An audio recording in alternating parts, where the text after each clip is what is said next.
पढ़ते अपन विस्तार से। भारत की संसदीय शासन प्रणाली में प्रधानमंत्री और मंत्रिपरिषद की भूमिका अत्यंत निर्णायक होती है।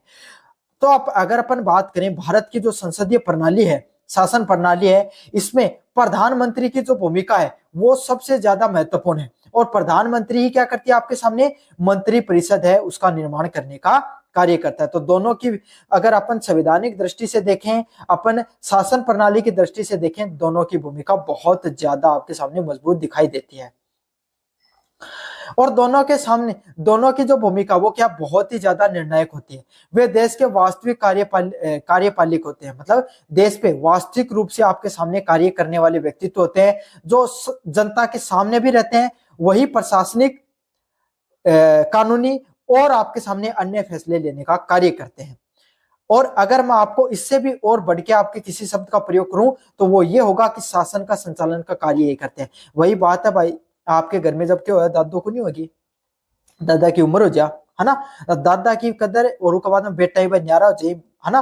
तो उसके बाद में क्या, दादो सिर्फ नाम मात्र को रह जाए राष्ट्रपति की ना, तो सारो घर को काम काज के चाले पर राम स्वरूप जी का बेटा ही, राम स्वरूप जी को नाम चला, लेकिन काम कौन करिए ज्यादा, बेटा करिए। तो इसी तरीके से समझ सकते हो आप इस व्यवस्था को भी। उदाहरण स्वरूप बता रहा हूं आपको चीजों को, ताकि आपको अच्छे से समझ में आ जाए। अगले वाला पॉइंट है प्रधानमंत्री की भूमिका। तो प्रधानमंत्री की क्या क्या भूमिका होती है। पहले वाला पॉइंट है सरकार का मुखिया। प्रधानमंत्री सरकार का मुखिया होता है। तो आपको पता है भारत में क्या चलती है, संसदीय प्रणाली चलती है, जिसमें आपके सामने क्या होता है, भारत में जो अलग अलग प्रकार के जो जनप्रतिनिधि हैं उनको जनता के द्वारा चुना जाता है। और वो आपके सामने, उन्हें क्या बोला जाता है, आपके सामने लोकसभा मेंबर के नाम से जाना जाता है। वो क्या करते हैं, आपके सामने यहाँ पर लोकसभा में आके बैठते हैं।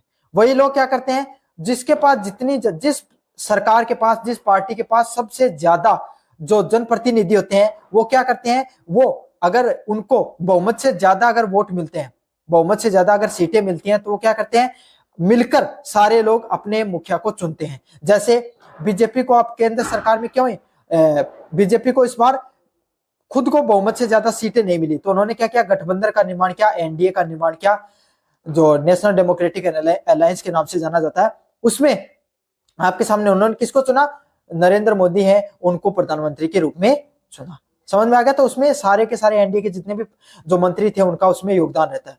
वो कैबिनेट की बैठक की अध्यक्षता करते हैं। साथ के साथ प्रधानमंत्री का कार्य क्या होता है, वो कैबिनेट से संबंधित बैठकों का अध्यक्षता करते हैं, नीतियों का निर्माण करते हैं और विभिन्न मंत्रालयों के बीच में समन्वय स्थापित करने का कार्य करते हैं। तो कैबिनेट है, कैबिनेट के द्वारा जो अलग अलग फैसले लिए जाते हैं बैठक के, उसकी अध्यक्षता लेने का कार्य कौन करता है, प्रधानमंत्री करता है।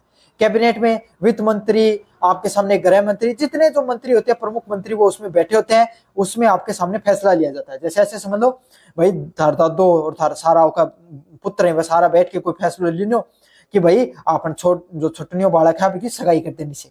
इस तरीके के फैसले लिए जाते हैं। सरकार से संबंधित फैसले होते हैं। मान लो कि भाई नई शिक्षा नीति लागू करनी है, आगे हमारे किस किस फैसले लेने, वो कैबिनेट में लिए जाते हैं। नीतियों का निर्धारण होता है कि आने वाले समय में हम अलग अलग प्रकार की कौन सी विकास परियोजनाओं को चलाएंगे, किस प्रकार से हमें अपनी सरकार के जो उद्देश्य हैं उनको आगे बढ़ाना है। विभिन्न मंत्रालयों के बीच में समन्वय स्थापित करने का कार्य करते हैं। जैसे वित्त मंत्रालय, अब क्या स्वास्थ्य मंत्रालय को कुछ पैसे की एक्स्ट्रा जरूरत थी कोरोना के अंदर, तो उस समय क्या होगा, आपके सामने वित्त मंत्रालय से आपके सामने विशेष छूट लेकर स्वास्थ्य मंत्रालय को क्या किया जाएगा, पैसा दिया जाएगा। समझ में आ गया। तो अगर क्या हो रहा, दोनों के बीच में बातें अच्छे से नहीं चल रही है, दोनों में वो सहमति नहीं बन पा रही है, तो प्रधानमंत्री दोनों मंत्रियों को बिठाकर उनके बीच में सामंजस्य बिठाने का कार्य कर सकता है।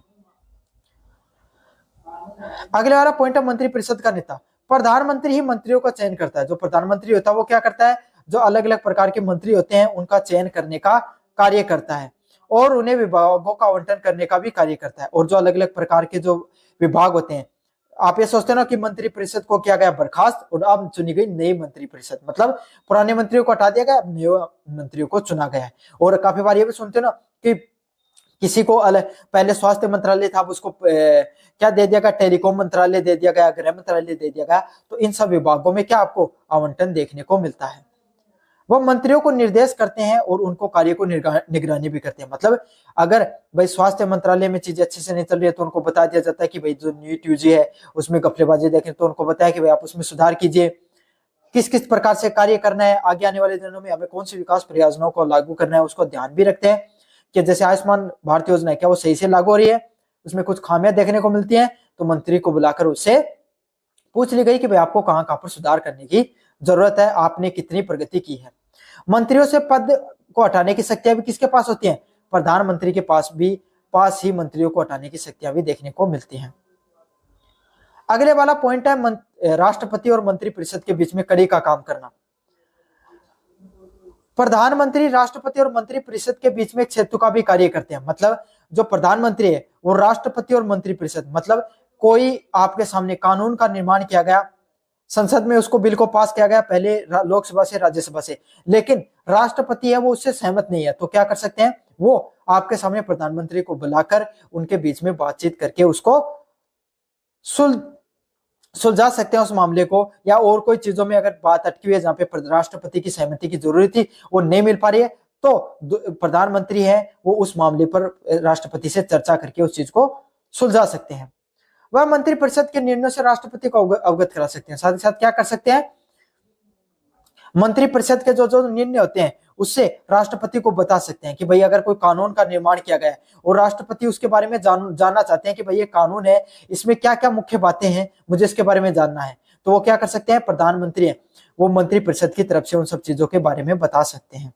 और जो वो राष्ट्रपति है उसको महत्वपूर्ण जानकारी प्रदान करने का भी कार्य किसका होता है, प्रधानमंत्री का मुख्य कार्य होता है।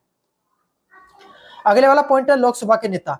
प्रधानमंत्री लोकसभा में सत्तारूढ़ दल के नेता भी होते हैं। प्रधानमंत्री क्या होते हैं, जो लोकसभा होती है उसमें सत्तारूढ़ दल के नेता भी उन्हें माना जाता है। वह सदन में सरकारी नीतियों की घोषणा भी करते हैं। मतलब जैसे एक होता है विपक्ष का नेता, जैसे इसमें राहुल गांधी है, जिसमें मैं वीडियो रिकॉर्ड कर रहा हूं उस समय भारत में विपक्ष के नेता कौन है, राहुल गांधी है, तो वो क्या करते, वो है विपक्ष के नेता। ऐसे सत्तारूढ़ के जो दल के बिना बनाए नेता कौन बन जाता है, प्रधानमंत्री बनता है।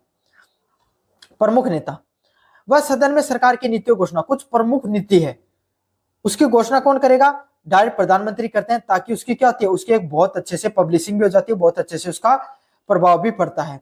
और कुछ महत्वपूर्ण विधायकों पर बहस में भी आपके सामने हिस्सा लेते हैं। अगर कोई महत्वपूर्ण विधायक है, देश के लिए जरूरी है और सरकार के लिए भी एक ऐसा फैसला है जो आपके सामने जरूरी है, जो उनके एजेंडे में था, जिसको लागू करना जरूरी था, तो इस प्रकार की बहसों में आपके सामने कौन देखने को मिलते हैं, प्रधानमंत्री। वो आकर इन सब चीजों में आपके सामने फैसला लेने का कार्य करते हैं। अगले वाला पॉइंट आपके सामने नीति निर्माण में प्रमुख उद्देश्य भूमिका। देश के आंतरिक व विदेश नीतियों के निर्माण में प्रधानमंत्री की जो भूमिका होती है वो सबसे ऊपर देखने को मिलती है। मतलब देश के अंदर अगर कहीं पर दंगे देखने को मिल रहे हैं, जैसे मणिपुर में देखने को मिल रहे हैं, और कहीं क्षेत्र पे दंगे हो गए, विवाद हो गई, भाषी विवाद हो गया, जाति विवाद हो गया, धार्मिक रूप से आपके सामने विवाद देखने को मिलते हैं, या विदेश नीति, विदेश में किस देश के साथ कैसा रिश्ता रखना है, कहां पर कूटनीति का प्रयोग करना है, तो इन सब चीजों पर भी किसके निर्णय महत्वपूर्ण होते हैं, प्रधानमंत्री है उसकी भूमिका सबसे ज्यादा महत्वपूर्ण होती है, उसके निर्णय सबसे ज्यादा महत्वपूर्ण होते हैं। वह राष्ट्रीय व अंतर्राष्ट्रीय मंचों पर भी क्या करते हैं, प्रतिनिधित्व करने का कार्य करते हैं। मतलब भारत में जैसे बड़े G20 हो गया, G7 हो गया, ब्रिक्स की समिट हो गई, और कॉमनवेल्थ जो मीटिंग होती है, वर्ल्ड जो यूएनओ की मीटिंग हो गई, जो बड़ी बड़ी जहां पर मीटिंग देखने को मिलती है, जहां पर सभी देशों के राष्ट्राध्यक्ष आते हैं, वहां पर भी जो आपके सामने कौन नेतृत्व करता है, राष्ट्रपति नेतृत्व करने का कार्य करता है। अन्य संस्थाओं के प्रमुख, नीति आयोग, राष्ट्रीय विकास परिषद, राष्ट्रीय सुरक्षा परिषद जैसे जो महत्वपूर्ण संस्थाएं होती हैं, जिसपे डायरेक्ट प्रधानमंत्री क्या होते हैं, वहां के अध्यक्ष होते हैं, पदेन अध्यक्ष के रूप में माना जाता है, जिन्हें मतलब डायरेक्ट जो प्रधानमंत्री बनेगा वो सीधा का सीधा इन सब जो आयोग है इस पे प्रधानमंत्री की क्या होते हैं, वो पदेन अध्यक्ष के रूप में कार्य करते हैं। नीति आयोग जो पहले योजना आयोग था, राष्ट्रीय विकास परिषद व राष्ट्रीय सुरक्षा परिषद होते हैं, इसमें प्रधानमंत्री की भूमिका सबसे महत्वपूर्ण होती है, सबसे महत्वपूर्ण फैसलों में उनका बहुत बड़ा योगदान रहता है। संकट में प्रबंधन, देश में किसी भी संकट, जैसे आंतरिक सुरक्षा हो गई आपके सामने, प्राकृतिक आपदा, मतलब देश में कोई, मैंने बताया दंगे चल रहे हैं, या बाढ़ आ गई, भूकंप आ गई, कोई अंतरराष्ट्रीय विवाद है, जैसे भारत पाकिस्तान के बीच में आपके सामने जो स्ट्राइक देखने को मिली थी, ऑपरेशन सिंदूर देखने को मिला था, तो इस प्रकार के जो मुद्दे होते हैं उस पर प्रधानमंत्री की भूमिका सर्वोपरि होती है, और उन्हीं के द्वारा लिए गए फैसलों को ही क्या किया जाता है, लागू किया जाता है। उन्हीं पर अमल भी देखने को मिलता है। और दूसरी बात, जवाबदेही भी उन्हीं की होती है। अगर किसी प्रकार की ऊंच नीच होती है तो क्यों, कौन जवाबदेही तय करता है? प्रधानमंत्री को ही जवाबदेही तय करनी होती है। जवाबदेही मतलब आपके सामने कोई गलती होगी तो वही उसके लिए भुगत भोगी भी होते हैं। तो यह थी प्रधानमंत्री से संबंधित मुख्य पॉइंट, जहां पर वो क्या होते हैं, सीधे सीधे आपके सामने सरकार के मुखिया के रूप में जाना जाता है, मंत्री परिषद के नेता के रूप में भी उनको जाना जाता है, साथ के साथ वो राष्ट्रपति और मंत्री परिषद के बीच में एक कड़ी के रूप में भी उनको देखा जाता है। अब अगले वाले पॉइंटों की बात करें, मंत्री परिषद की भूमिका की बात करें। नीति निर्माण का क्रियान्वयन करना। मंत्री परिषद सरकार के प्रमुख नीति निर्माता होते हैं। मतलब जो मंत्री परिषद होती है ना, वो क्या करती है, आपके सामने जो सरकार के द्वारा अलग अलग जो नीतियां होती हैं उसके निर्माण करने में सहायक होती है। यह विभिन्न प्रकार के आपके सामने नीतियों का निर्माण करती है और उसे लागू करने का भी कार्य करती है। मतलब जो मंत्री परिषद क्या होती है, वो जो अलग अलग प्रकार की नीतियां, स्वास्थ्य से संबंधित नीति, शिक्षा से संबंधित प्रकार की जो नीतियां होती हैं उसका निर्माण करने का भी कार्य करती है। और देश में उन सभी नीतियों को लागू करने का भी कार्य कौन करती है? मंत्री परिषद लागू करती है। तो आप ये समझते हो ना कि वित्त मंत्री ने आपके सामने इनकम टैक्स बिल लाया, स्वास्थ्य मंत्री के द्वारा स्वास्थ्य बिल को लाया गया, गृह मंत्री के द्वारा आपके सामने जो प्रशासनिक व्यवस्था से संबंधित बिल लाया गया, रक्षा मंत्री के द्वारा रक्षा मंत्रालय से संबंधित कोई बिल लाया गया। तो ये सब मंत्री हैं, मंत्री परिषद का हिस्सा है और इन्हीं के द्वारा क्या किया जाता है, अलग अलग प्रकार की नीतियों का निर्माण किया जाता है। उन्हीं के द्वारा आवश्यक कानूनों को लागू किया जाता है, उन सब विधेयकों को संसद में पेश किया जाता है, कुछ नई नीतियों का निर्माण किया जाता है। अगले वाला पॉइंट आपके सामने विधायकी कार्य। मंत्री परिषद के जो सदस्य होते हैं, मंत्री संसद के विधेयकों को प्रस्तुत करने का कार्य करते हैं। मतलब जो मंत्री परिषद में जितने भी संसद सदस्य होते हैं वो क्या करते हैं, जितने भी विधेयक होते हैं, मैंने आपको अलग अलग विधेयकों के नाम बता दिए, उन सबको प्रस्तुत करने का कार्य करते हैं। जैसे स्वास्थ्य मंत्रालय के द्वारा से संबंधित स्वास्थ्य मंत्री, रक्षा मंत्रालय से संबंधित रक्षा मंत्री, तो जिसके अधीन जो मंत्रालय आता है वो उससे संबंधित आपके सामने पेश करने का कार्य करता है विधेयक को। अगले वाला पॉइंट आपके सामने, सरकार के अधिकांश विधेयक मंत्रियों द्वारा ही प्रस्तुत किए जाते हैं और सरकार के स्वयं महत्वपूर्ण एजेंडा विधेयक के, जैसे जीएसटी जैसा जो बड़ा आपके सामने विधेयक है, तो उसको क्या कर सकते हैं, काफी बार जो बड़े मंत्री होते हैं वो पेश कर सकते हैं। प्रधानमंत्री भी काफी बार उन सब चर्चाओं में या बिल में बातचीत में आते हैं। वरना तो नॉर्मल आपके सामने जो सरकार के मंत्री होते हैं वही आपके सामने विधेयकों को पेश करते हैं। प्रशासन का संचालन, प्रत्येक मंत्री अपने विभाग का प्रमुख होता है और आपके सामने प्रत्येक मंत्री होता है ना उस विभाग का, जैसे स्वास्थ्य मंत्रालय का स्वास्थ्य मंत्री मुख्य होता है, गृह मंत्रालय का गृह मंत्री मुख्य होता है। तो जो जितने भी आपके सामने जो मंत्रालय देखने को मिलते हैं, उनके जो विभाग के जो मंत्री होते हैं वही उनके प्रमुख देखने को मिलते हैं। और अपने विभाग से संबंधित जितने भी प्रशासनिक कार्य होते हैं उन सबको संचालन करने का भी कार्य कौन करते हैं? विभागीय मंत्री उनका संचालन करने का कार्य करते हैं। मतलब उनको चलाने का भी कार्य करते हैं कि भाई अगर किस प्रकार से स्वास्थ्य से संबंधित रिपोर्ट बनानी है, स्वास्थ्य मंत्रालय देखता है। रक्षा मंत्रालय में कितना बजट आवंटित करना है, कितना स्वदेशी पे करेंगे, कितना विदेशी हथियार खरीदेंगे, सब चीजें रक्षा मंत्रालय के मंत्री देखने का कार्य करता है, रक्षा मंत्री देखता है। वे अपने विभाग की प्रगति व समस्याओं को प्रधानमंत्री व संसद के प्रति जवाबदेह होते हैं और जो उनके विभाग में कैसे किस प्रकार की प्रगति चल रही है और जो समस्याएं हैं उसको प्रधानमंत्री और संसद के सामने क्या करते हैं, जवाबदेही पेश करने का कार्य करते हैं। समझ में आ गया कि प्रधानमंत्री को बताते हैं भाई, अब प्रधानमंत्री को जनता पूछती है कि साहब हमने आपको चुना है और स्वास्थ्य मंत्रालय में काम अच्छा नहीं हो रहा है तो आप क्या कर रहे हो, तो प्रधानमंत्री क्या पूछेंगे, सीधे बुलाएंगे स्वास्थ्य मंत्री को, हाँ साहब आपको हमने मंत्री बनाया, आप हमारे प्रति जवाबदेही हो और हम जनता के प्रति जवाबदेही हैं। तो उसी तरीके से फिर प्रधानमंत्री उनसे सवाल जवाब करता है और हम प्रधानमंत्री से सवाल जवाब करते हैं। लेकिन ऐसा भारत में होता है नहीं साहब, हम तो भैया जी सीधी बात है, हम तो आपस में लड़ लेते हैं, बस नेताओं को कुछ नहीं बोलते हैं। जिन नेताओं को जनता की सेवा के लिए बनाया जाता है उनको अंततः जनता उनकी सेवा करती है। कितनी विडंबना की बात है भारत जैसे देश के लिए, लेकिन जब तक हम शिक्षित नहीं होंगे, संगठित नहीं होंगे, हम इसी प्रकार के शोषण का शिकार होते रहेंगे। सामूहिक उत्तरदायित्व है, मंत्री परिषद सामूहिक रूप से लोकसभा के प्रति उत्तरदायित्व होते हैं। जो मंत्री परिषद जितनी भी होती है वो सारी क्या होती है, लोकसभा होती है, उसके प्रति पूर्ण रूप से उत्तरदायी देखने को मिलती है। जिससे ये शब्द कहां पे कहा गया, अनुच्छेद नंबर 75 में। मतलब जितने भी मंत्री हैं उनसे सवाल कौन पूछ सकता है? वहां से जितने भी लोकसभा में मेंबर है सब पूछ सकते हैं। और लोकसभा में मेंबर है उनसे कौन सवाल पूछ सकता है? जनता सवाल पूछ सकती है। क्यों? क्योंकि भाई थारा गांव को जो एमएलए है, थारा मतलब क्षेत्र को एमएलए उन थे चुन के भेजे थे को साहब हमारे गांव में सड़क कौन बनी। अब वो एक एनएच हाईवे समझ लो, कोई हाईवे निकलना तो नेशनल हाईवे, वो कौन बन रहे हो या उन टूट फूट है उन बढ़िया को नहीं बने हो, तो देखो क्या होगा, सीधा थारा एमएलए पकड़ोगा, एमएलए सिद्ध करोगे के सड़क परिवहन मंत्रालय के सामने प्रश्न रखेगा कि साहब हमारे गांव से, हमारे जो क्षेत्र से एनएच निकलता है इसमें समस्या है। तो अब क्या करेगा? उनको जवाब देना पड़ेगा उस मंत्रालय के मंत्री को। समझ में आ गया? तो इसीलिए जो पूरी की पूरी मंत्री परिषद है वो लोकसभा के प्रति उत्तरदायित्व दिखाई देती है। इसका अर्थ है, इसका क्या अर्थ देखने को मिलता है आपके सामने? एक मंत्री एक कार्य व पूरी मंत्री परिषद जिम्मेदार होती है। एक मंत्री एक कार्य, सड़क परिवहन मंत्री सड़क से संबंधित, स्वास्थ्य मंत्री स्वास्थ्य से संबंधित, रक्षा मंत्री रक्षा मंत्रालय से संबंधित। साथ के साथ इसी तरीके से पूरी मंत्री परिषद वो लोकसभा के प्रति जवाबदेही होती है। यदि लोकसभा मंत्री परिषद के प्रति अविश्वास व्यक्त करती है तो पूरी सरकार को त्यागपत्र देना पड़ सकता है। अगर मंत्री परिषद है, अगर वो आपके सामने वो लोकसभा में उसको वो अपने क्या जो अविश्वास है, जनता उस पर विश्वास नहीं करती या कम मंत्री हैं, तो उन पर क्या हो सकती है? पूरी की पूरी सरकार, अगर ये समझ लो मंत्री परिषद ने अगर इस्तीफा दे दिया ना तो सरकार चली जाती है ना। अगर वो दूसरी पक्ष में चले गए, पूर्ण रूप से नहीं रहे तो इस पॉइंट को थोड़ा अच्छे से समझना, क्योंकि ये बहुत मेन पॉइंट है। अगर मंत्री परिषद है वो क्या होती है? अगर मंत्री परिषद जवाबदेही नहीं रह पाती है, अगर जितने मंत्री हैं वो पाला बदल के दूसरों के पास चले गए तो क्या पूरी सरकार गिर सकती है। बजट और वित्तीय प्रबंधन, मंत्री परिषद वार्षिक बजट तय करती है, तो वित्त मंत्री के द्वारा वार्षिक बजट को तैयार किया जाता है और देश में किस प्रकार से जो संसाधन है उनको प्रबंधन किया जाएगा, कहां कहां पर किस किस विकास परियोजनाओं पे पैसा को लगाया जाएगा, कहां कहां पर वो पैसे उसको आवंटित किया जाएगा। अगले वाला पॉइंट है जो सबसे ज्यादा महत्वपूर्ण आपके सामने, अंतर्राष्ट्रीय संबंधों का संचालन।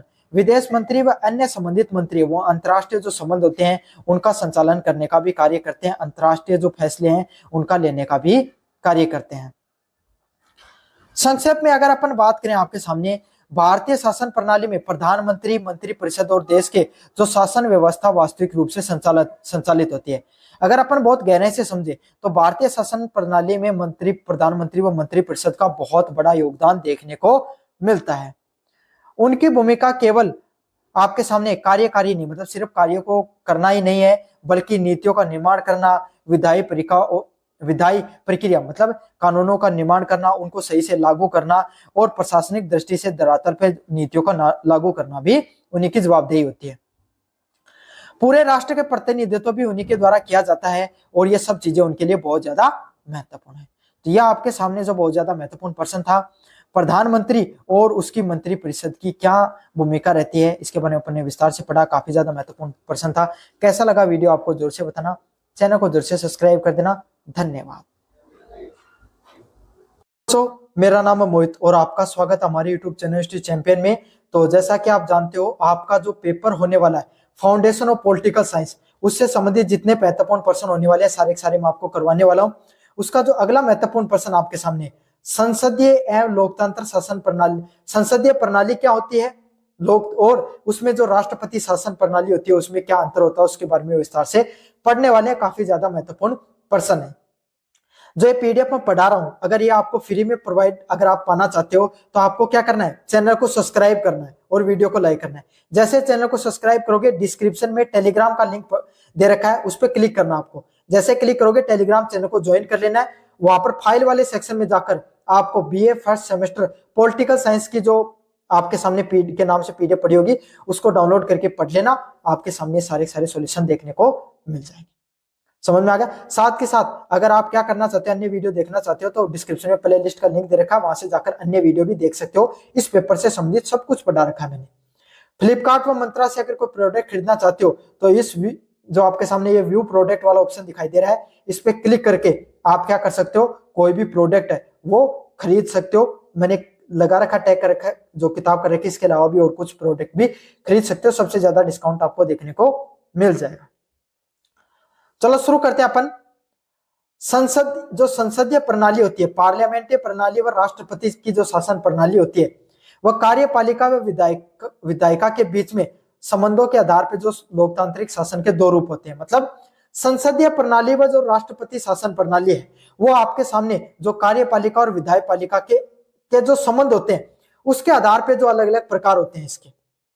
समझ में आ गया आपके सामने, जहां पर क्या क्या चीजें देखने को मिलती है इसके ऊपर अपन बात करेंगे। देखो क्या होता है आपके सामने, संसदीय प्रणाली क्या होती है जिसपे आपके सामने जो संसद है उसकी सारी की सारी चलती है। भारत है, भारत में एक राष्ट्रपति है आपके सामने, लेकिन चलती किसकी ज्यादा, संसद की। सारे कानून संसद निर्माण करती है ना। सारे आपका जो उसका मुखिया प्रधानमंत्री सबसे ज्यादा शक्तिशाली होता है। सभी चीजें आपके सामने डायरेक्टली इनडायरेक्टली किसके हाथों में होती है, जो संसदीय प्रणाली में संसद के हाथों में होती है। समझ में आ गया। राष्ट्रपति प्रणाली होती है, भारत में संसदीय प्रणाली है। अब अमेरिका में आपको कभी प्रधानमंत्री का नाम पता है कि आपको कौन है अमेरिका प्रधानमंत्री, नहीं जानते हो।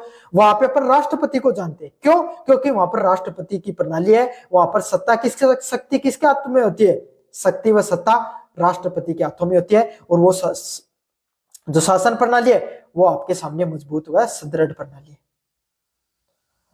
पहला पॉइंट आपके सामने अंतर की बात करें, पहला है कार्य प्रणाली का स्वरूप। कैसी कार्य प्रणाली देखने को मिलती है आपके सामने, संसदीय शासन प्रणाली में दोहरी कार्यपालिका होती है, राष्ट्रपति, राजा या प्रधानमंत्री या राष्ट्र जो आपके सामने। मतलब जैसे अलग अलग उदाहरण बताऊं, संसदीय प्रणाली भारत में भी है। संसद ने क्या किया, लोकसभा राज्यसभा से क्या हुआ, कोई बिल पास हुआ, कोई कानून पास हुआ, फिर राष्ट्रपति के पास जाएगा। राष्ट्रपति के पास अंतिम अधिकार होता है, वो उसको रोक सकता है, वापस भेज सकता है या फिर पास कर सकता है। समझ में आ गया आपके सामने। तो पहले आपके सामने किसके हाथों में सत्ता है, संसद के हाथों में भी सत्ता है और राष्ट्रपति के हाथों में भी सत्ता है। अब आपके सामने अपन ब्रिटेन में चले जाते हैं, वहां पर क्या राष्ट्रपति का पद नहीं देख के किसका पद देखने को मिलता है आपके सामने, राजा का पद देखने को मिलता है। राजा भारत में जो राष्ट्रपति है ना वो ब्रिटेन के राजा के पद से ही उसको लिया गया है। भारतीय राष्ट्रपति की जितनी पास शक्तियां उतने ही वहां के राजा के पास भी शक्तियां होती है। वही सेम प्रारूप है, वहां से संविधान संशोधन होकर उनके पास जाता है, वो चाहे तो उसमें बदलाव वगैरह करना चाहे तो कर सकते हैं। समझ में आ गया आपके सामने। अब राष्ट्रपति शासन होता है, राष्ट्रपति शासन जो राज्यों में लगता है वो नहीं, राष्ट्रपति शासन प्रणाली है जहां पर राष्ट्रपति मुख्य होता है। तो उसमें क्या होता है, एकल कार्य प्रणाली है, एक ही व्यक्ति के हाथों में सबसे ज्यादा शक्ति देखने को मिलेगी, वो राष्ट्रपति होगा। उसी के हाथों में वास्तविक और नाममात्र का प्रमुख होता है आपके सामने, उसके हाथों में सारी सारी शक्तियां देखने को मिलती है। समझ में आ गया। और अगर राष्ट्रपति सबसे ज्यादा प्रमुख शक्तिशाली व्यक्ति होता है, बाकी अगर कोई व्यक्ति है प्रमुख है तो वो नाममात्र का होगा, उसका कोई इतना ज्यादा महत्व नहीं देखने को मिलेगा। समझ में आ गया आपको अच्छे से। जवाबदेही की बात करें कि जो संसदीय प्रणाली होती है उसमें कौन किसके प्रति जवाबदेही होता है। कार्य प्रणाली, मंत्री परिषद होती है वो विधायिका के प्रति क्या होती है, जवाबदेही होती है। भाई जो मंत्री परिषद है ना वो संसद के प्रति जवाबदेही है। भारत के जितने मंत्री परिषद है वो लोकसभा के प्रति जवाबदेही। किसमें लिखा गया, संविधान में लिखा गया।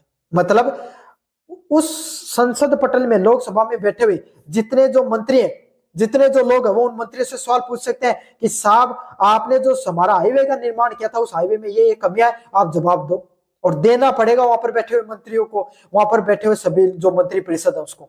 स्वास्थ्य से संबंधित गड़बड़ी है तो पूछ सकते हो। तो सभी लोगों को लोकतांत्रिक परंपरा में क्या होता है, जो मंत्री परिषद है वो जो संसदीय प्रणाली होती है उसमें वो संसद के प्रति क्या होते हैं, सामूहिक रूप से जवाबदेही होती है। उसमें प्रधानमंत्री को भी जवाब देना पड़ सकता है, बाकी की जितनी मंत्री परिषद है उसको भी जवाबदेही तय करनी होती है। अच्छा, राष्ट्रपति प्रणाली में क्या होता है, कार्यपालिका, राष्ट्रपति विधायिका के प्रति जवाबदेही नहीं होता है। मतलब जो राष्ट्रपति होता है ना वो चाहे तो अपने फैसले क्या करता है, अपने हिसाब से लेता है, वो आपके सामने संसदीय प्रणाली के प्रति क्या जवाबदेही नहीं होता आपके सामने। समझ में आ गया आपको अच्छे से। संबंधों की बात करें, कार्यपालिका विधायिका निम्न सदन से चुनी जाती है, गहराई से जुड़ी होती है। मतलब जो कार्यपालिका होती है, जो विधायिका होती है वो क्या होती है आपके सामने, जो सबसे निचला सदन होता है उससे जुड़ी होती है। आपके सामने जो लोकसभा होती है उससे, या फिर जो आपके सामने राज्य सरकार होती है उसमें विधानसभा होती है उससे जुड़ी होती है। तो जनता के द्वारा जो चुने हुए प्रतिनिधि है वो डायरेक्ट रूप से क्या होते हैं, प्रत्यक्ष रूप से सरकार की बनाई गई नीतियों पे क्या होते हैं आपके सामने भाग लेते हैं। कार्यपालिका व विधायपालिका पृथक होते हैं। मतलब कार्यपालिका और विधायपालिका में दोनों में अंतर देखने को मिलता है राष्ट्रपति की प्रणाली में। मतलब विधायपालिका चाहे तो अपने अलग नियम बना सकती है और कार्यपालिका अपने अलग काम कर सकती है। स्थायित्व की बात करें, कौन सी सरकार ज्यादा मजबूत होती है, तो जो संसदीय प्रणाली की जो सरकार होती है वो कम स्थिर होती है भाई। क्यों? गठबंधन की सरकार थी, दूसरे वाले ने गठबंधन तोड़ दिया तो सरकार क्या हो गई? गिर सकती है। अविश्वास प्रस्ताव के साथ क्या हो सकता है आपके सामने? सरकार है वो गिर सकती है। और जहां पर राष्ट्रपति सर्वोच्च सत्ता में होता है उसकी सरकार अधिक दिनों तक चलती है आपके सामने। उसके खिलाफ अविश्वास प्रस्ताव आ जाए तो इतना ज्यादा फर्क नहीं पड़ता है। क्यों? क्योंकि वो मंत्री परिषद है, वो संसद के प्रति जवाबदेही नहीं है। समझ में आ गया आपको? प्रधानमंत्री सरकार का प्रमुख व्यक्ति होता है, मतलब सरकार का मुखिया कौन होता है आपके सामने? सरकार का मुखिया प्रधानमंत्री होता है। उसी के पास सारी शक्तियां होती हैं, वही सारी जवाबदेही तय करता है। किसमें? संसदीय सरकार में। राष्ट्रपति की जो शासन प्रणाली होती है उसमें प्रधानमंत्री का कोई पद नहीं होता है, राष्ट्रपति सबसे प्रमुख होता है। वही जो फैसले लेता है, वही फैसले लागू होते हैं, वही जनता के ऊपर क्या होता है? सारी की सारी चीजें हैं, फैसले लेने का, नीति का निर्माण करने का, अपनी सरकार चलाने का, मंत्रिपरिषद का, सभी का ध्यान कौन रखता है? राष्ट्रपति है वो ध्यान रखता है। मंत्रियों की सदस्यता, मंत्री विधायिका के सदस्य होना अनिवार्य होता है। मतलब जो जितने भी मंत्री होंगे वो आपके सामने क्या होंगे? संसद के जो लोकसभा या राज्यसभा से चुने हुए होने चाहिए। अगर नहीं चुने होंगे तो 6 महीने बाद में उनको 6 महीने के अंदर अंदर उनको चुनना होता है। समझ में आ गया? और इसमें कोई जरूरी नहीं होती संसदीय प्रणाली में। अब आपको पता भाई इलोन मस्क भी मंत्री था इसके, जो डोनाल्ड ट्रंप की सरकार है उसके अंदर, लेकिन क्या वो किसी पद से चुन के आया था? नहीं चुन के आया था। तो वहां पर कोई मंत्री होते हैं, वो जरूरी नहीं कि विधायक पालिका के सदस्य हो तो जरूर ठीक है, नहीं हो तो भी कोई दिक्कत नहीं है। उदाहरण की बात करें भाई, संसदीय प्रणाली भारत, ब्रिटेन, जापान व कनाडा जैसे देशों में देखने को मिलती है। और राष्ट्रपति की सरकार संयुक्त राज्य अमेरिका, ब्राजील व मेक्सिको जैसे देशों में देखने को मिलती है। किसे अधिक लोकतंत्र मानते हैं? मतलब दोनों जो सरकार होती है उसमें सबसे ज्यादा लोकतांत्रिक सरकार किसकी होती है? कौन सी होती है आपके सामने? तो आप सभी को पता है, जितने भी आपने पॉइंट पढ़े इसमें आपको पता चल गया संसदीय शासन प्रणाली है ये ज्यादा लोकतांत्रिक होगी। क्यों? क्योंकि मंत्रिपरिषद लोकसभा के प्रति जवाबदेही होती है और लोकसभा में इनडायरेक्टली जनता के द्वारा चुने गए प्रतिनिधि होते हैं आपके सामने। भाई आपके क्षेत्र का एमएलए खड़ा होकर सवाल पूछ ले कि हमारे जो क्षेत्र में सड़क बनाई थी, हाईवे बनाया था, वो सही से नहीं चल रहा है। स्वास्थ्य मंत्री से पूछ ले कि आप हमारे यहाँ पर स्वास्थ्य सुविधाओं को बढ़ोतरी कीजिए, तो उनको जवाबदेही तय करनी पड़ती है। तो यही है आपके सामने सबसे ज्यादा लोकतांत्रिक शासन प्रणाली की बात करें तो कौन सी होती है? संसदीय शासन प्रणाली होती है। उत्तरदायित्व की बात करें, संसदीय प्रणाली में कार्यपालिका मंत्रिपरिषद को प्रतिदिन विधायिका व संसद के प्रति जवाबदेह रहना पड़ता है। मतलब जब भाई पर्सन जो आपके सामने जब लोकसभा चलती है, राज्यसभा चलती है, तो उस समय संसद के प्रति जवाबदेही रहना पड़ता है सारी की सारी मंत्रिपरिषद को, जिसमें विपक्ष प्रश्नकाल करता है, जो प्रश्न पूछे जाते हैं उनका जवाब देना पड़ता है, शून्यकाल और अविश्वास प्रस्ताव के माध्यम से सरकार पर नियंत्रण रहता है। मतलब विपक्ष भाई आपके सामने सवाल पूछ सकता है मंत्रियों से, शून्यकाल में प्रश्न पूछे जा सकते हैं और अविश्वास प्रस्ताव लाया जा सकता है। अगर अल्पमत में है सरकार, उनके पास बहुमत नहीं है, तो क्या किया जा सकता है? उनको सरकार को गिराया जा सकता है, विश्वास प्रस्ताव भी लाया जा सकता है। या फिर अच्छे से काम नहीं कर रहा है सरकार, तो भी अविश्वास प्रस्ताव लाया जा सकता है। यह निरंतर जवाबदेही से अधिक लोकतांत्रिक बनाती है। मतलब लगातार अगर आप जवाबदेही तय करते रहते हो इस प्रकार की चीजें लाकर, तो इससे सरकार और ज्यादा लोकतांत्रिक बनती है। अगले वाला पॉइंट है जनता की इच्छाओं का अधिक प्रतिनिधित्व है। कार्यपालिका सीधे तौर पर बहुमत दल या गठबंधन में आती है जिसे जनता ने चुना होता है। मतलब भाई संसदीय सरकार में कौन सरकार बनाता है? सत्ता में कौन होता है? भारत में कौन? भाई जिसके पास जितने ज्यादा एमएलए होंगे वही सरकार बनती है। तो यही है, कार्यपालिका सीधे तौर पर बहुमत दल या गठबंधन में आती है जिसे जनता चुनती है। मतलब वही सरकार आपके सामने देखने को मिलेगी, वही सरकार या वही पार्टी सत्ता में देखने को मिलती है जिसको जनता सबसे ज्यादा वोट देती है। तो इससे क्या, जनता की इच्छाओं का सीधा व त्वरित प्रतिनिधित्व होता है। इससे क्या होता है, जनता की जो इच्छाएं होती हैं वो सीधे के सीधे आपके सामने प्रत्यक्ष व अप्रत्यक्ष रूप से देखने को मिलती हैं आपके सामने। अगले वाला पॉइंट आपके सामने संघर्ष का अभाव। कार्यपालिका व विधायिका के बीच में जो संबंध है वो मधुर होते हैं, जिसके कारण नीतियों का निर्माण में संभावना कम होती है। तो भाई कार्यपालिका जो आपके सामने सरकार की बनाई गई नीतियों को लागू करने का काम करती है, वो किसके नीचे काम करती है? विधायक पालिका के जो सत्तारूढ़ दल उसके नीचे काम करती है। तो भाई उनको क्या उन्हीं के हिसाब से काम करना पड़ता है। तो इससे क्या होता है, उनके बीच में संबंध भी अच्छे होते हैं। तो इससे नीतियों का जो निर्माण है उसमें वो बहुत जल्दी लागू हो सकती है, उसमें कोई संघर्ष नहीं होता है और शासन बहुत अच्छे से चलता है। अगले वाला पॉइंट आपके सामने, वैकल्पिक सरकार की संभावना।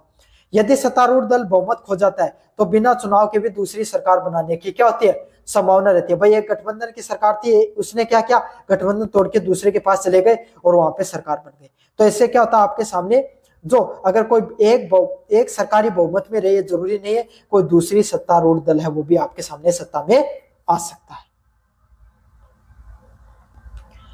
इसमें पॉइंट दिया गया, हालांकि राष्ट्रपति प्रणाली शक्ति के पृथक्करण के कारण अधिक लोकतांत्रिक मानी जाती है, लेकिन जवाबदेही के सिद्धांतों में संसदीय प्रणाली से पिछड़ जाती है। मतलब शक्तियां सबसे ज्यादा किसके अंदर होती है आपके सामने, जो राष्ट्रपति प्रणाली उसमें ज्यादा शक्तियां होती हैं, लेकिन जनता की जवाबदेही तय करने की बात आती है तो लोकतांत्रिक जो सरकार होती है उसके पास ज्यादा अधिकार होते हैं, ज्यादा लोकतांत्रिक परंपरा के हिसाब से चलती हैं। इसलिए क्या होता है आपके सामने, वो सरकार ज्यादा क्या होती है आपके सामने, ज्यादा जवाबदेही होती है, जनता के प्रति सारे काम करती है।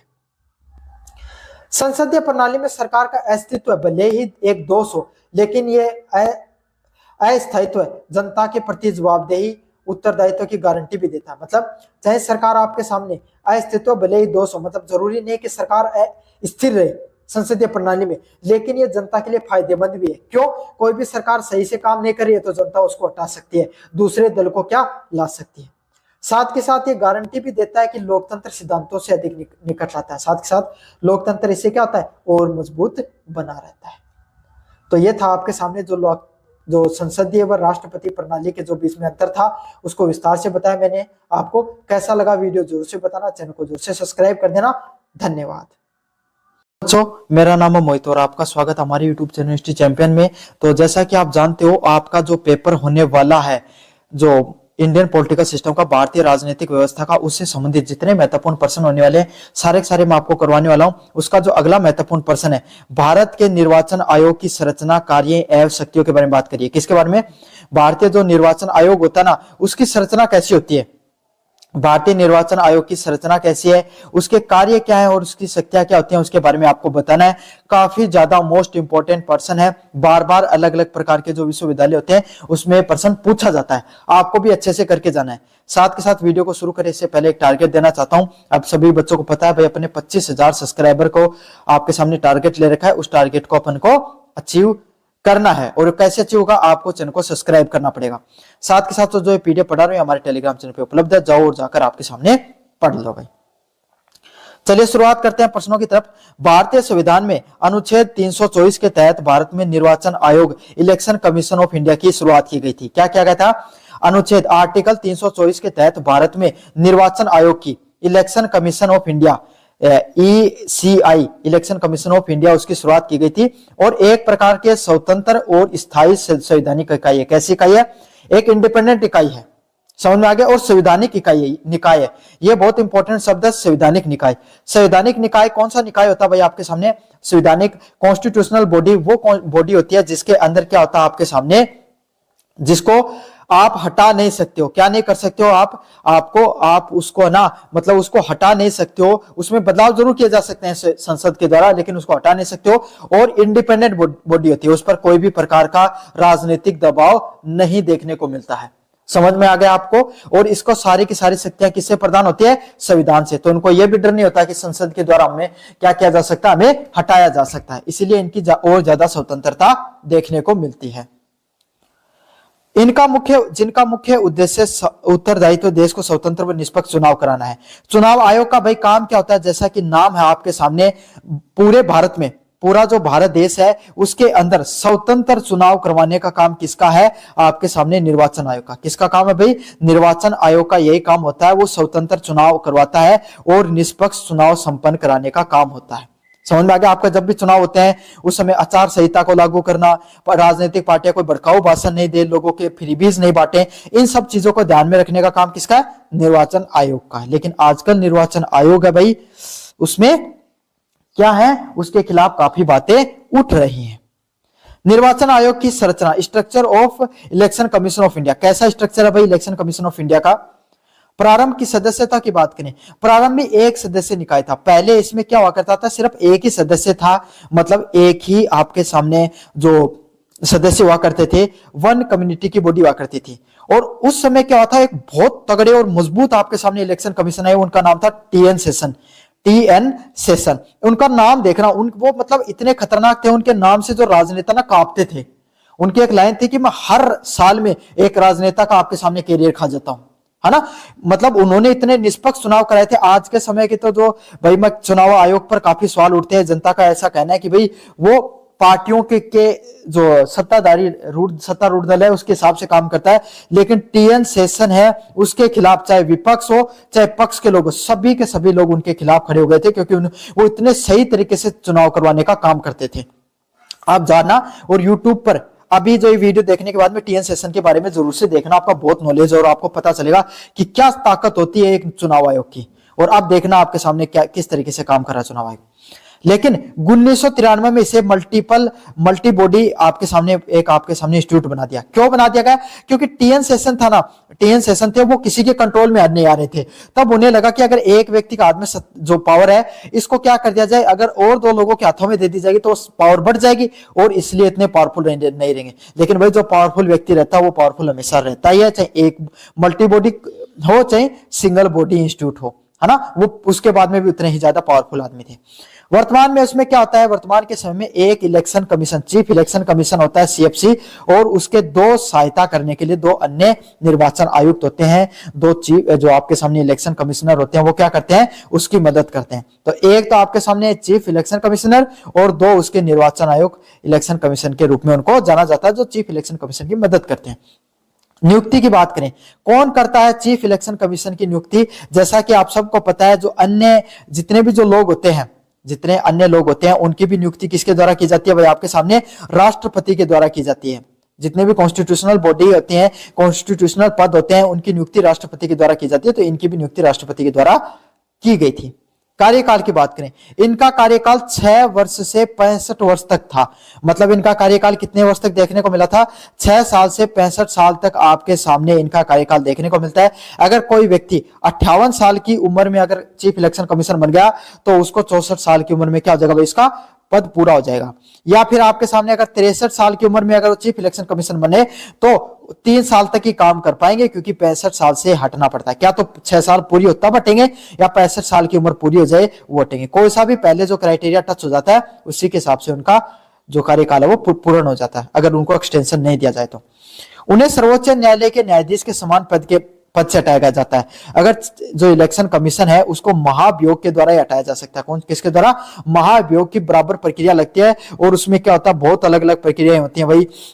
पहले संसद की कमेटी बनती है, लोकसभा में उसको देना पड़ता है, बहुत पचेड़े होते हैं, आसानी से हटाया नहीं जा सकता चीफ इलेक्शन कमीशन को। बहुत शक्तिशाली पद है। निर्वाचन आयोग के कार्य, क्या क्या कार्य होते हैं निर्वाचन आयोग के। आयोग के प्रमुख कार्यों को 3 श्रेणियों में बांटा गया है। पहली वाली श्रेणियां प्रशासनिक, सलाहकार व अर्ध न्यायिक जो प्रणालियां।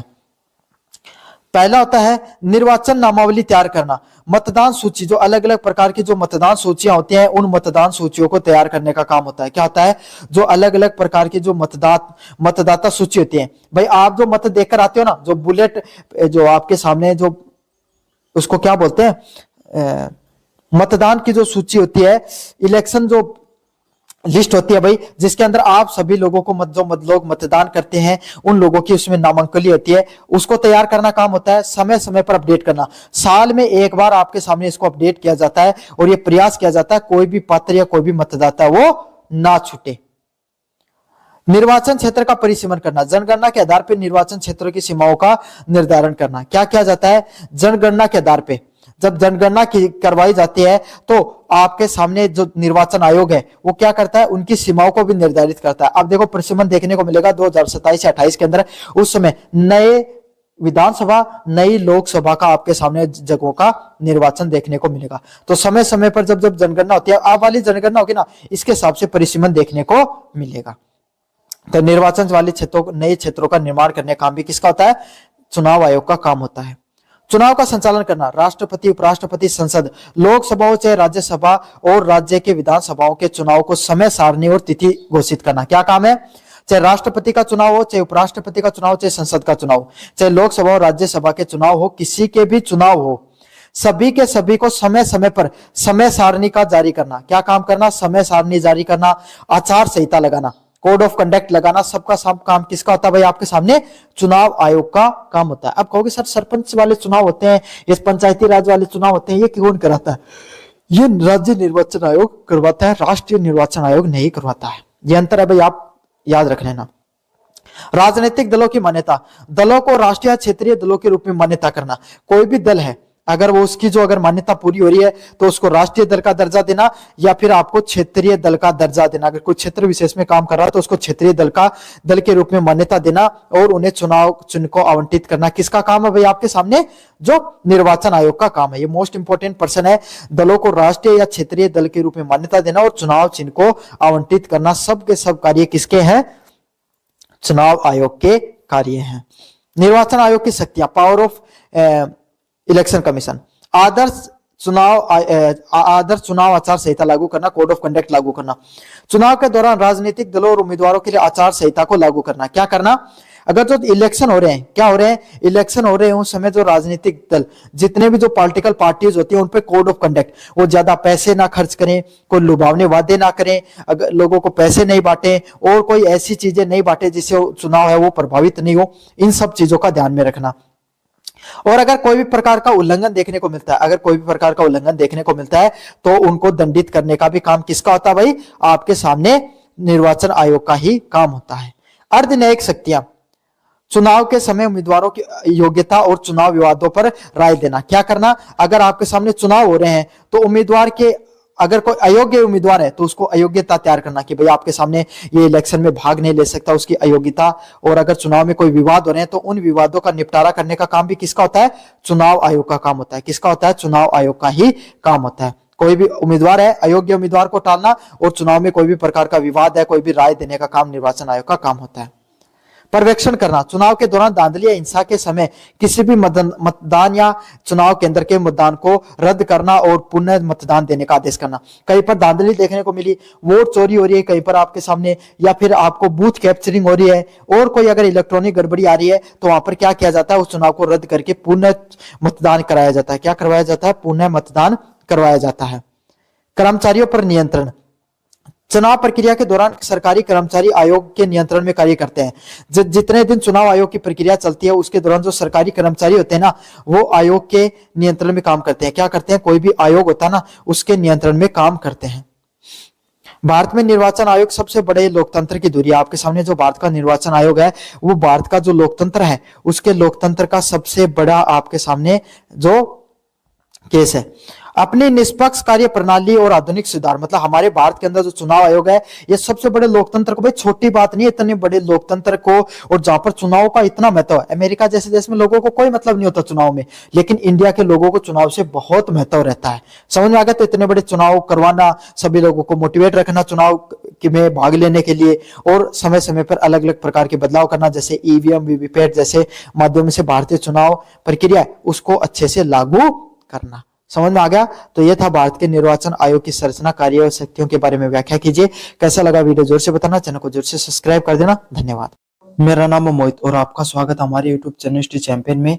तो जैसा कि आप जानते हो, आपका जो पेपर होने वाला है इंडियन पॉलिटिकल सिस्टम, उससे संबंधित जितने महत्वपूर्ण प्रश्न है सारे के सारे मैं आपको करवाने वाला हूँ। उसका जो अगला महत्वपूर्ण प्रश्न है, मौलिक अधिकार, मौलिक कर्तव्य, राज्य के नीति निर्देश तत्वों की व्याख्या कीजिए। तीनों के बारे में अपन छोटा छोटा पढ़ लेंगे भाई। एक प्रश्न आपको जरूर से देखने को मिलेगा, अधिकतर मौलिक अधिकारों वाला प्रश्न ही देखने को मिलता है। तो मौलिक अधिकार क्या होते हैं, मौलिक कर्तव्य क्या होते हैं और राज्य के नीति निर्देशक तत्व क्या होते हैं, इसके बारे में अपन विस्तार से पढ़ेंगे। भारतीय संविधान जो नागरिकों को के सर्वांगीण विकास और कल्याणकारी राज्य की स्थापना के लिए तीन प्रमुख मुख्य स्तंभ देता है। क्या करता है? भारतीय संविधान है ना, वो जो भारत के नागरिक होते हैं उनका सर्वांगीण विकास हो सके, मतलब भारत के जितने भी जो नागरिक हैं उन सबका सर्वांगीण विकास हो सके और एक कल्याणकारी राज्य की स्थापना की जा सके। इसके लिए तीन चीजों को आपके सामने उसमें जोड़ा गया, तीन प्रकार की चीजों को उसमें जोड़ा गया। पहला था मौलिक अधिकार। मौलिक अधिकार क्या है? मौलिक मतलब मूल अधिकार। मौलिक अधिकार को ऐसे समझ सकते हो, कोई भी व्यक्ति होता ना, उसके जीवन में मूल अधिकार कौन कौन से होते हैं, कम से कम भाई ये अधिकार तो उसके पास होने चाहिए। इस प्रकार के अधिकारों को क्या बोला जाता है? मूल अधिकार। तो मूल अधिकार या मौलिक अधिकार कौन से होते हैं? उनको जोड़ा गया। मौलिक कर्तव्य, कोई भी व्यक्ति का अपने जीवन में क्या कर्तव्य होता है, कोई भी व्यक्ति है उसका अपने जीवन में क्या क्या कर्तव्य होता है, उस कर्तव्य को जोड़ा गया। और नीति निर्देशक तत्व, नीति निर्देशक तत्व क्या थे? वो आपके सामने राज्यों को, कोई भी राज्य है या कोई भी सरकारें हैं, उनको आपके सामने ये निर्देश देना कि एक जो राज्य होता है उसमें कम से कम इतनी फैसिलिटी, इतने चीजें तो होनी चाहिए जिससे कल्याणकारी राज्य बनाया जा सके। क्या हो सके?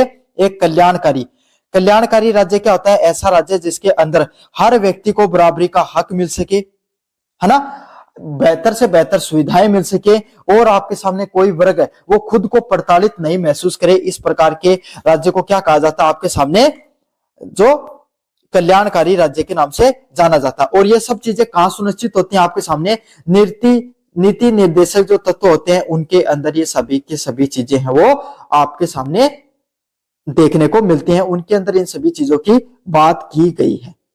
अगले वाले पॉइंट की अगर अपन आगे बढ़े, मौलिक अधिकार। अब मौलिक अधिकार क्या होते हैं भाई आपके सामने? मोस्ट इंपोर्टेंट पर्सन है मौलिक अधिकार वाला है। संविधान के भाग नंबर 3 में, कौन से में? संविधान के भाग नंबर 3 में जहां अनुच्छेद 12 से लेकर 35 तक की बात होती है, किसकी बात होती है? अनुच्छेद 12 से लेकर 35 की बात होती है।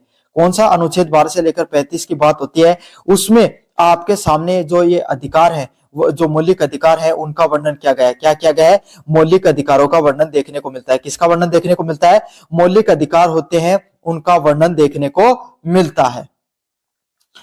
मौलिक अधिकारों से व्यक्तित्व के विकास के लिए अनिवार्य होते हैं। कोई भी जो मौलिक अधिकार होते हैं ना, जितने भी मौलिक अधिकार होते हैं, ये कोई भी व्यक्ति होता है, आपके सामने कोई भी व्यक्ति होता है, उसके व्यक्तित्व के लिए, उसका व्यक्तित्व के विकास के लिए बहुत ज्यादा जरूरी होते हैं। किसके लिए जरूरी होते हैं? कोई भी व्यक्ति का जो व्यक्तित्व होता है उसके विकास के लिए ये आपके सामने मौलिक अधिकार बहुत ज्यादा जरूरी होते हैं।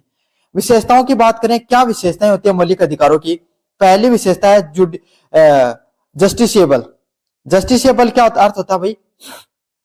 अगर मौलिक अधिकारों का उल्लंघन होता है, मोस्ट इंपोर्टेंट पॉइंट है, अगर मौलिक अधिकारों का उल्लंघन होता है तो नागरिक सीधे उच्च न्यायालय, उच्चतम न्यायालय जा सकते हैं। मतलब अगर आपका 12 से लेकर आपके सामने 35 तक कोई भी जो मौलिक अधिकार है उसका अगर आपको जो उल्लंघन देखने को मिले, क्या हो? अगर उसका किसी भी प्रकार का उल्लंघन देखने को मिले तो आप सीधा का सीधा सुप्रीम कोर्ट में या हाई कोर्ट में जा सकते हो। कहां जा सकते हो? हाई कोर्ट या आपके सामने सुप्रीम कोर्ट के अंदर अपना दरवाजा वो खटखटा सकते हो। समझ में आ गया आपको अच्छे से कि अगर आपका जो उच्चतम न्यायालय आपके सामने सीधा का सीधा जो हाई कोर्ट और सुप्रीम कोर्ट के अंदर अपनी जो बात है वो रख सकते हो। अगले वाला पॉइंट है प्रमुख अधिकार। प्रमुख अधिकार कौन कौन से होते हैं?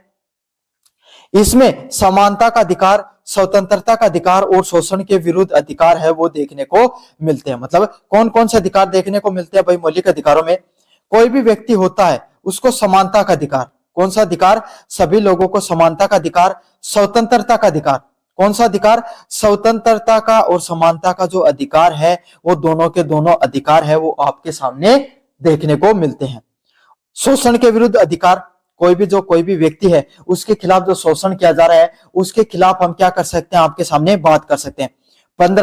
15 से लेकर 18 तक आपके सामने, 14 से लेकर 18 तक समानता का अधिकार, 19 से लेकर 22 तक आपके सामने स्वतंत्रता का अधिकार, 23-24 में आपके सामने शोषण के विरुद्ध अधिकार, है ना, 25 से लेकर 28 तक धार्मिक स्वतंत्रता का अधिकार, 29-30 में आपके सामने संस्कृति का अधिकार, और आपके सामने संवैधानिक उपचार 32 से 35 तक शामिल होता है, मुख्यतः 32 में देखने को मिलता है। तो इस तरीके से आपके सामने सभी के सभी लोगों को क्या है, आपके सामने अलग अलग प्रकार के अधिकार दिए गए हैं, जिसमें क्या है, कोई सभी लोगों को स्वतंत्रता, शोषण और धार्मिक स्वतंत्रता, संस्कृति से संबंधित जो अधिकार है वो देखने को मिलते हैं।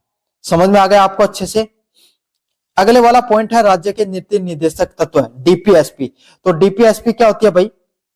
संविधान के भाग नंबर 4 में, कौन सा? संविधान के भाग नंबर 4 में, जहां से अनुच्छेद 52 से लेकर 51 तक के राज्य के कुछ मार्गदर्शन के सिद्धांत दिए गए। क्या किया गया? जो हमारा राज्य होता है उसके मार्गदर्शन के अलग अलग प्रकार के सिद्धांत दिए गए। मार्गदर्शन क्या होता है? अगर कोई भैया आपका मार्गदर्शन कैसे होगा?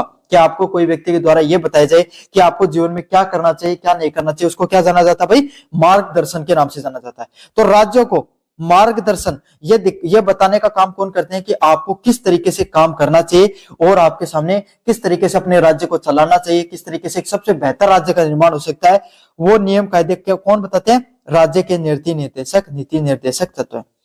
उद्देश्य की बात करें, इनका लक्ष्य भारत को एक कल्याणकारी राज्य बनाना है। इनका क्या लक्ष्य है भाई? भारत एक कैसा राज्य हो? कल्याणकारी राज्य हो। कैसा राज्य हो भाई? एक कल्याणकारी राज्य के रूप में भारत को, एक वेलफेयर स्टेट के रूप में, समझ में आ गया? एक कल्याणकारी राज्य के रूप में भारत को स्थापित करना किसका काम है? डीपीएसपी का। किसका काम है? डीपीएसपी का आपके सामने प्रमुख रूप से काम होता है। और सामाजिक व आर्थिक लोकतंत्र की स्थापना करना। किस तरह के लोकतंत्र की स्थापना कर सके?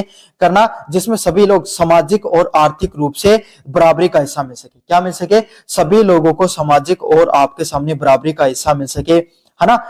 समाज में भी जाति के आधार पे, वर्ग के आधार पे, धर्म के आधार पे कोई भी प्रकार का भेदभाव ना देखने को मिले। पैसे के आधार पर भी कोई भी प्रकार का भेदभाव, अमीरी गरीबी के बीच में जो खाई लगातार चौड़ी होती जा रही है वो कम हो, यही इनका लोक कल्याणकारी राज्य बनाने का उद्देश्य होता है। विशेषताओं की बात करें, ये न्याय संगत नहीं है, मतलब ये जुडिशियल नहीं होते भाई।